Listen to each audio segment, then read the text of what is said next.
Bienvenue à Rotterdam pour cet événement de haut niveau qui se tient chaque année et accueille 500 exposants ainsi que plus de 15 000 visiteurs. Il témoigne du rôle stratégique des Pays-Bas dans la filière hydrogène. Cet événement n'est peut-être pas le plus important. Il y a plus de monde à Bruxelles au moment de la semaine européenne de l'hydrogène et encore plus à Evolution à Paris. Mais ici, c'est le monde entier qui vient à Rotterdam avec de très nombreux acteurs internationaux. Le Canada est par exemple en position de force avec des projets très ambitieux, mais l'Asie n'est pas loin avec la Corée du Sud qui vient pour la première fois avec une quinzaine d'industriels.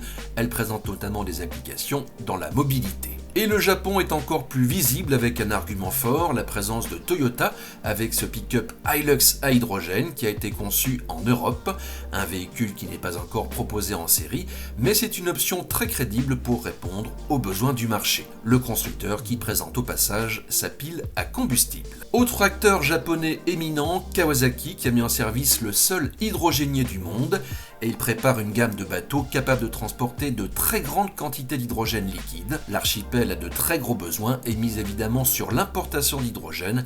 C'est déjà le cas par exemple avec l'Australie. Le groupe est en fait présent sur l'ensemble de la chaîne, production, transport, stockage et application finale. Et cela comprend aussi la moto où Kawasaki projette d'intégrer un moteur à combustion alimenté à l'hydrogène.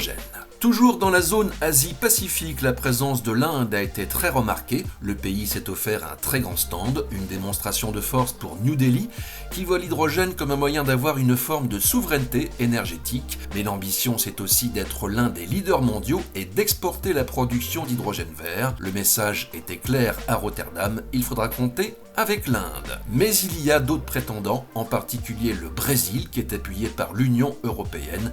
Il y a des projets importants pour de l'hydrogène vert dans l'état de Piauí. Retour à l'Europe avec Hyvia du groupe Renault qui est le seul industriel français à proposer des véhicules. Le marché néerlandais est très porteur pour des utilitaires à pile à combustible. C'est la troisième fois que Hyvia vient à Rotterdam pour présenter son offre. Du côté des Néerlandais qui sont ici à domicile, c'est la voiture de course qui est un vecteur de communication. Par exemple, la Green Team de l'université de Twente développe ce véhicule à l'hydrogène. Il participe à la Formula Student, une initiative qui permet à des étudiants de développer des monoplaces à énergie alternative. Et dans un autre style, voici un bolide qui aurait sa place aux 24 heures du Mans, avec le concours de l'université de Delft et des industriels.